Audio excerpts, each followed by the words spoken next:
ಬೆಂಗಳೂರು ಫಸ್ಟ್ಗೆ ಸ್ವಾಗತ. ನಾನು ಶ್ವೇತಾ. ಈಗ ಹೆಡ್ಲೈನ್ಸ್.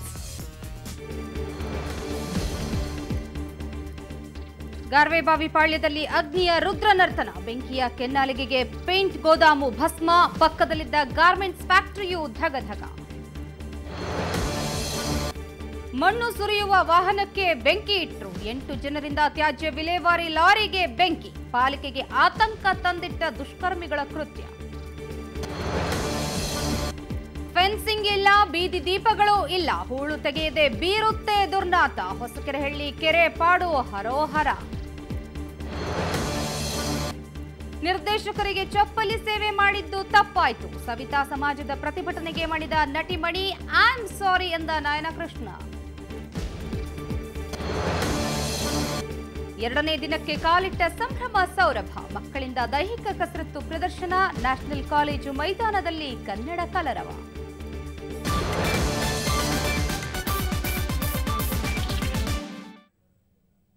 ಬೆಂಗಳೂರಿನಲ್ಲಿ ಇವತ್ತು ಅಗ್ನಿಯ ರುದ್ರ ನರ್ತನ ನಡೆಯಿತು. ಬೆಂಗಳೂರಿನ ಹೊರವಲಯದ 2 ಕಡೆ ಭಾರೀ ಅಗ್ನಿ ಅನಾಹುತ ಸಂಭವಿಸಿತು.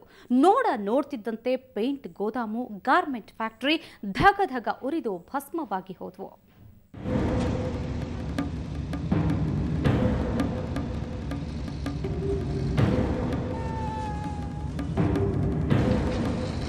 ಮುಗಿಲೆತ್ತರಕ್ಕೆ ಚಾಚಿದ ಬೆಂಕಿಯ ಕೆನ್ನಾಲಿಗೆ, ಧಗಧಗನೆ ಹೊತ್ತಿ ಉರಿಯುತ್ತಿರುವ ಗೋದಾಮು, ಬೆಂಕಿ ನಂದಿಸಲು ಹರಸಾಹಸ ಪಡುತ್ತಿರುವ ಅಗ್ನಿಶಾಮಕ ಸಿಬ್ಬಂದಿ. ಇದು ಬೆಂಗಳೂರಿನ ಹೊಸೂರು ರಸ್ತೆಯಲ್ಲಿರುವ ಗಾರ್ವೇಬಾರಿ ಪಾಳ್ಯದಲ್ಲಿ ಕಂಡುಬಂದ ದೃಶ್ಯ. ಇವತ್ತು ಬೆಳಗ್ಗೆ ಇಲ್ಲಿನ ಬರ್ಜರ್ ಪೇಂಟ್ಸ್ ಇಂಡಿಯಾ ಕಂಪನಿ ಗೋದಾಮಿನಲ್ಲಿ ಬೆಂಕಿ ಕಾಣಿಸಿಕೊಳ್ತು. ನೋಡುತ್ತಿದ್ದಂತೆ ಬೆಂಕಿ ಇಡೀ ಕಟ್ಟಡವನ್ನೇ ಆವರಿಸಿತು.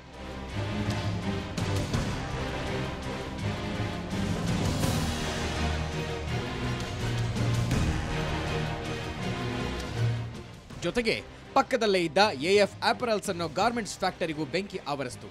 ಒಂದು ಕಡೆ ಅಗ್ನಿಶಾಮಕ ಸಿಬ್ಬಂದಿ ಎಷ್ಟೇ ಹರಸಾಹಸ ಪಟ್ಟರೂ ಬೆಂಕಿಯನ್ನ ಹತೋಟಿಗೆ ತರಲಾಗಲಿಲ್ಲ. ಹೀಗಾಗಿ ಗಾರ್ಮೆಂಟ್ಸ್ ಫ್ಯಾಕ್ಟರಿ ಕೂಡ ಸಂಪೂರ್ಣ ಸುಟ್ಟು ಭಸ್ಮವಾಯಿತು. ಪೇಂಟ್ ಗೋಡೌನು ತುಂಬ ಪೇಂಟ್ ಫಿನಿಶ್ಡ್ ಗೂಡ್ಸ್, ರಾ ಮೆಟೀರಿಯಲ್ಸು ಮತ್ತು ತಿನ್ನರು ಮತ್ತು ಎಲ್ಲ ಇದೆ ಇಲ್ಲಿ ತುಂಬಿಕೊಂಡಿದೆ. ರೀಸನ್ ಈಗ ರೈಟ್ ನಾವು ಗೊತ್ತಾಗಲ್ಲ. ಶಾರ್ಟ್ ಸರ್ಕ್ಯೂಟ್ ಆಗಿರ್ಬೋದು ಅಥವಾ ಏನಾದರೂ ಕೆಮಿಕಲ್ ರಿಯಾಕ್ಷನ್ ಆಗಿರ್ಬೋದು. ಅದು ಹೇಳಕ್ಕೆ ಇದು ಟು ಅರ್ಲಿ ಟು ಟೆಲ್. ಅದೊಂದು ಏಪ್ರಿಲ್ ಬಿಲ್ಡಿಂಗ್ ಇದೆಯಲ್ಲ, ಅದಕ್ಕೆ ಸ್ವಲ್ಪ ಅಟ್ಯಾಕ್ ಆಗಿತ್ತು. ಅದು portion of that building collapse ನಾವು. ಇನ್ನು ಬೆಂಕಿಯ ತೀವ್ರತೆಯಿಂದಾಗಿ ಪೇಂಟ್ ಡಬ್ಬಗಳು ಸಿಡಿದು ಹೊರಬರುತ್ತಿದ್ದವು. ಇನ್ನೊಂದೆಡೆ ಗೋದಾಮಿನ ಮೊದಲ ಮಹಡಿ ಕೂಡ ಕುಸಿದು ಬಿತ್ತು. ಆದರೆ ಗೋದಾಮಿನಲ್ಲಿ ಯಾರೂ ಇಲ್ಲದ್ದರಿಂದ ಯಾವುದೇ ಪ್ರಾಣಾಪಾಯ ಸಂಭವಿಸಲಿಲ್ಲ. ಘಟನಾ ಸ್ಥಳಕ್ಕೆ ಪೊಲೀಸ್ ಕಮಿಷನರ್ ಜ್ಯೋತಿ ಪ್ರಕಾಶ್ ಮಿರ್ಜಿ, ಹೆಚ್ಚುವರಿ ಪೊಲೀಸ್ ಕಮಿಷನರ್ ಸುನಿಲ್ ಕುಮಾರ್ ಭೇಟಿ ಕೊಟ್ಟು ಪರಿಶೀಲನೆ ನಡೆಸಿದರು. ಒಂದು ವೇಳೆ ಗೋಡೌನ್ ಮಾಲೀಕ ಮುಂಜಾಗ್ರತಾ ಕ್ರಮ ಕೈಗೊಂಡಿಲ್ಲ ಅಂದ್ರೆ ಕಠಿಣ ಕ್ರಮ ಕೈಗೊಳ್ಳೋದಾಗಿ ಪೊಲೀಸ್ ಆಯುಕ್ತರು ತಿಳಿಸಿದರು. ಸುಮಾರು 32 ಅಗ್ನಿಶಾಮಕ ದಳದ ವಾಹನಗಳು ಕಾರ್ಯಾಚರಣೆಯಲ್ಲಿ ಪಾಲ್ಗೊಂಡಿದ್ದವು. ಬೆಳಗ್ಗೆ 9 ಗಂಟೆ ಸುಮಾರಿಗೆ ಕಾಣಿಸಿಕೊಂಡ ಬೆಂಕಿಯನ್ನು ನಂದಿಸಲು ಸುಮಾರು 6 ಗಂಟೆಗೂ ಹೆಚ್ಚು ಕಾಲ ಕಾರ್ಯಾಚರಣೆ ನಡೆಸಲಾಯಿತು. ದುರ್ಘಟನೆಯಲ್ಲಿ ಕೋಟ್ಯಂತರ ರೂಪಾಯಿ ಮೌಲ್ಯದ ಪೇಂಟ್ಸ್ ಹಾಗೂ ಬಟ್ಟೆ ಸಾಮಗ್ರಿ ಭಸ್ಮವಾದವು. ಇತ್ತ ಗಾರ್ವೇಬಾವಿ ಪಾಳ್ಯದ ಬೆಂಕಿ ನಂದಿಸ್ತಾ ಇದ್ದ ಹಾಗೆ ಅತ್ತ ಪೀಣ್ಯದ ಹೆಗ್ಗನಹಳ್ಳಿ ಬಳಿಯ ಗೋದಾಮೊಂದರಲ್ಲಿ ಬೆಂಕಿ ಕಾಣಿಸಿಕೊಳ್ತು. ಸ್ನೇಹ ಪ್ಯಾಕೇಜಿಂಗ್ ಕಂಪನಿಯ ಗೋದಾಮಿನಲ್ಲಿ ಬೆಂಕಿ ರುದ್ರ ನರ್ತನ ತೋರಿತು. ಸುಮಾರು 10ಕ್ಕೂ ಹೆಚ್ಚು ಅಗ್ನಿಶಾಮಕ ವಾಹನಗಳು ಬೆಂಕಿ ನಂದಿಸುವ ಕಾರ್ಯಾಚರಣೆ ನಡೆಸಿದವು. ಒಟ್ಟಿನಲ್ಲಿ ಬೆಂಗಳೂರಿನಲ್ಲಿ ಇವತ್ತು ಬೆಂಕಿಯ ರೌದ್ರ ನರ್ತನ ಜೋರಾಗಿತ್ತು. ಅಗ್ನಿಶಾಮಕ ದಳದವರು ದಿನಪೂರ್ತಿ ಬೆಂಕಿ ನಂದಿಸೋ ಕಾರ್ಯಾಚರಣೆಯಲ್ಲೇ ಬ್ಯುಸಿಯಾಗಿದ್ರು. ಬೆಂಗಳೂರಿನಿಂದ ಮಂಜುನಾಥ್ ಹಾಗೂ ವೆಂಕಟರಮಣ್, ಸುವರ್ಣ ನ್ಯೂಸ್. ಮಂಡೂರು ತ್ಯಾಜ್ಯ ವಿಲೇವಾರಿ ಘಟಕದ ಅವಾಂತರ ಸದ್ಯಕ್ಕೆ ನಿಲ್ಲುವಂತೆ ಕಾಣ್ತಾ ಇಲ್ಲ. ಇಲ್ಲಿಯವರೆಗೂ ಕಸ ಸುರಿಯೋ ಸಮಸ್ಯೆ ಇತ್ತು. ಇದೀಗ ಘಟಕದಲ್ಲಿ ಕಸದ ಮೇಲೆ ಮಣ್ಣು ಸುರಿಯುವ ಲಾರಿಯನ್ನೇ ಸುಟ್ಟು ಹಾಕಲಾಗಿದೆ. ನಿನ್ನೆ ಸಂಜೆ ದುಷ್ಕರ್ಮಿಗಳು ಈ ಕೃತ್ಯ ನಡೆಸಿದ್ದಾರೆ.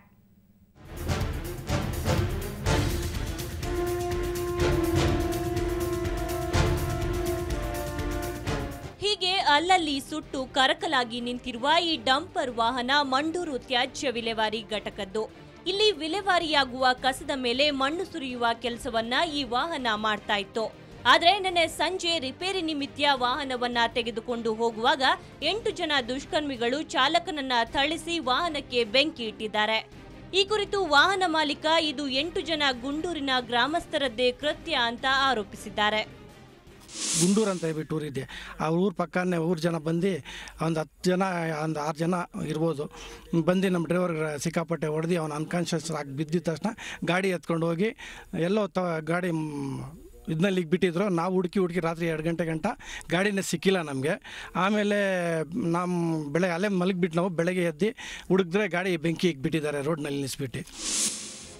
ಆವಲಹಳ್ಳಿ ಠಾಣಾ ವ್ಯಾಪ್ತಿಯ ಮಾವಿನ ತೋಪೊಂದರಲ್ಲಿ ಕೃತ್ಯ ನಡೆಸಲಾಗಿದೆ. ಕಳೆದ 3 ತಿಂಗಳಿಂದ ಮಂಡೂರು ಘಟಕದಲ್ಲಿ ಕಸ ಸುರಿಯುವ ಕುರಿತು ಜಟಾಪಟಿ ನಡೆದೇ ಇದೆ.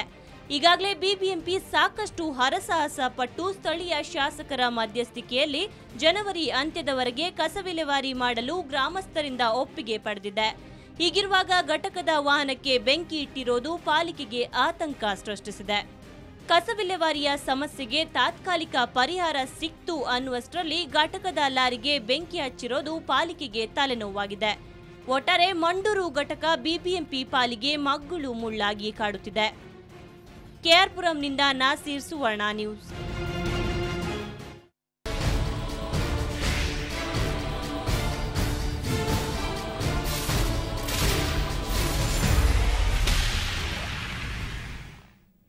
ಬೆಂಗಳೂರಿನ ಕೆರೆಗಳದ್ದು ನಿಜವಾಗಿಯೂ ಕಣ್ಣೀರ ಕಥೆ. ಕೆರೆಗಳ ಬಗ್ಗೆ ಅಭಿವೃದ್ಧಿ ಮಾಡ್ತೀವಿ ಅಂತ ಜನಪ್ರತಿನಿಧಿಗಳು ಭಾಷಣ ಮಾಡ್ತಾರೆ. ಆದರೆ ಕೆರೆಗಳನ್ನ ಸೃಷ್ಟಿಸೋದಿರಲಿ, ಉಳಿದಿರೋ ಕೆರೆಗಳನ್ನ ಕಾಪಾಡಿಕೊಂಡ್ರೆ ಎಷ್ಟೋ ಅನುಕೂಲವಾಗುತ್ತೆ. ಈಗ ಅಂಥದ್ದೇ ಒಂದು ಕೆರೆಯ ದುಸ್ಥಿತಿ ಇಲ್ಲಿದೆ ನೋಡಿ.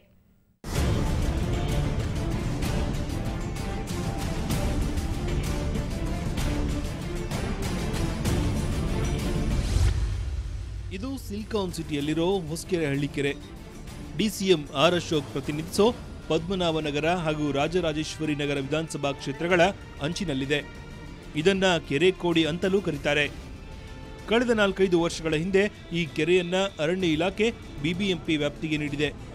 ಆದರೆ ಈ ಕೆರೆ ಬಗ್ಗೆ ನಿರ್ಲಕ್ಷ್ಯ ವಹಿಸಿರೋದು ಸ್ಥಳೀಯರಲ್ಲಿ ಬೇಸರ ತರಿಸಿದೆ. ಮಾಡಿಕೊಂಡ್ರೆ ಅವರು ಹಾಗಾಗಿ ಕೆಲಸ ಮಾಡಕ್ಕೆ ಬಿಡ್ತಾ ಇಲ್ಲ. ನಮ್ಮ ML ಇವರು ಆರ್ ಅಶೋಕ್ ಇದರಿಂದನೇ ಫುಲ್ ಎಲ್ಲ ಒತ್ತುವರಿ ಆಗಿದೆ. ಮಹಾನಗರ ಪಾಲಿಕೆ ಸದಸ್ಯರು ಮೊನ್ನೆ PL ಹಾಕಿದ್ದಾರೆ. ಹೊಸಕೆರೆಹಳ್ಳಿ ಜನ ಊರಿನವರೆಲ್ಲ ಸರಿ PL ಹಾಕಿದ್ದಾರೆ. ಅವ್ರ ಮೇಲೆ ಒತ್ತುವರಿ ಮಾಡ್ಕೊಂಡಿದ್ದಾರೆ, ಅಂಗಡಿಗಳು ಕಟ್ಟಿದ್ದಾರೆ ಅಂತ. ಬಳವರ್ತುಲ ರಸ್ತೆಯ ಬದಿಯಲ್ಲಿರುವ ಈ ಸ್ಥಳವು 2 ಬಡಾವಣೆಯನ್ನ ಸೇರಿಸುತ್ತೆ. ಹೊಸಕೆರೆ ಹಳ್ಳಿಯಿಂದ ರಾಜರಾಜೇಶ್ವರಿ ನಗರಕ್ಕೆ ಹೋಗುವ ನಾಗರಿಕರು ಇದೇ ಮಾರ್ಗದಲ್ಲಿ ಹಾದು ಹೋಗುತ್ತಾರೆ. ಆದರೆ ರಸ್ತೆಗೆ ಅಂಟಿಕೊಂಡಂತಿರುವ ಕೆರೆಗೆ ಫೆನ್ಸಿಂಗ್ ಇಲ್ಲ. ಹೂಳು ತೆಗೆಯದೆ ದುರ್ನಾತ ಬೀರುತ್ತಿದೆ. ರಾತ್ರಿ ವೇಳೆ ಈ ರಸ್ತೆಯಲ್ಲಿ ವಾಹನಗಳನ್ನು ಚಲಾಯಿಸುವುದೇ ಕಷ್ಟ. ಅಚ್ಚರಿ ಅಂದರೆ ಈ ರಸ್ತೆಯಲ್ಲಿ ಯಾವುದೇ ಬೀದಿ ದೀಪಗಳೇ ಇಲ್ಲ. ಮತ್ತು ಉಪಮುಖ್ಯಮಂತ್ರಿಗಳಾದಂಥ ಆರ್ ಅಶೋಕ್ ಮತ್ತು ಅವರ ಬೆಂಬಲಿಗರು, ಸ್ಥಳೀಯ ಮಹಾನಗರ ಪಾಲಿಕೆ ಸದಸ್ಯರು ಇವರೆಲ್ಲ ಒತ್ತುವರಿ ಮಾಡಿರೋದ್ರಿಂದ ಅದಿನ್ನೂ ಅಭಿವೃದ್ಧಿ ಪಡಿಸೋದಕ್ಕೆ ಸಾಧ್ಯ ಇಲ್ಲ.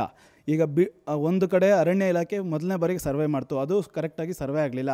ನಂತರ ಅದು BDAಗೆ ವರ್ಗಾಯಿಸ್ತು. BDAನೇ 7 ಎಕರೆ ಒತ್ತುವರಿ ಇದೆ ಅಂದ್ಬಿಟ್ಟು ಒಂದು ಸರ್ವೆ ರಿಪೋರ್ಟನ್ನು ಕೊಡ್ತು. ಆದರೂ ಕೂಡ ಈ ಒತ್ತುವರಿ ಮಾಡಿರೋರು ಸ್ಥಳೀಯ ನಗರ ಪಾಲಿಕೆ ಸದಸ್ಯರು ಆರ್ ಅಶೋಕ್ ಬೆಂಬಲಿಗರು ಆಗಿರೋದ್ರಿಂದ ಇದು ಅವರು ಯಾವುದೇ ರೀತಿ ಅಭಿವೃದ್ಧಿಯನ್ನು ಮಾಡ್ತಾ ಇಲ್ಲ. ಸುಮಾರು 20 ಎಕರೆ ವಿಸ್ತೀರ್ಣ ಹೊಂದಿರುವ ಈ ಪ್ರದೇಶದಲ್ಲಿ ಸಾಕಷ್ಟು ಒತ್ತುವರಿಯಾಗುತ್ತಿದ್ರೂ ಜನಪ್ರತಿನಿಧಿಗಳು ಮಾತ್ರ ಇತ್ತ ಗಮನ ಹರಿಸಿಲ್ಲ. ಕಳೆದ ವರ್ಷದ ಬಿಬಿಎಂಪಿಯ ಬಜೆಟ್ನಲ್ಲಿ ಕೆರೆಯ ಅಭಿವೃದ್ಧಿಗೆ 5 ಕೋಟಿ ಹಣ ಮೀಸಲಾಗಿಡಲಾಗಿತ್ತು. ಆದರೆ ಈ ಹಣ ಬಳಕೆಯಾಗಿಲ್ಲ. ಹೀಗಾಗಿ ಅನುದಾನದ ಹಣ ಬಿಬಿಎಂಪಿಯಲ್ಲೇ ಉಳಿದಿದೆ. ಇನ್ನಾದರೂ ನಶಿಸುವ ಮುನ್ನ ಕೆರೆಯನ್ನ ಉಳಿಸಬೇಕೆಂಬುದು ಸ್ಥಳೀಯರ ಒತ್ತಾಯ. ಬೆಂಗಳೂರಿನಿಂದ ಕ್ಯಾಮರಾ ಪರ್ಸನ್ ಆತಿಕ್ ಜೊತೆ ಪಿ ಮಧುಸೂದನ್, ಸುವರ್ಣ ನ್ಯೂಸ್. ಬೆಂಗಳೂರು ಫಸ್ಟ್ ಮುಂದುವರಿಯುತ್ತೆ ಬ್ರೇಕ್ನ ನಂತರ.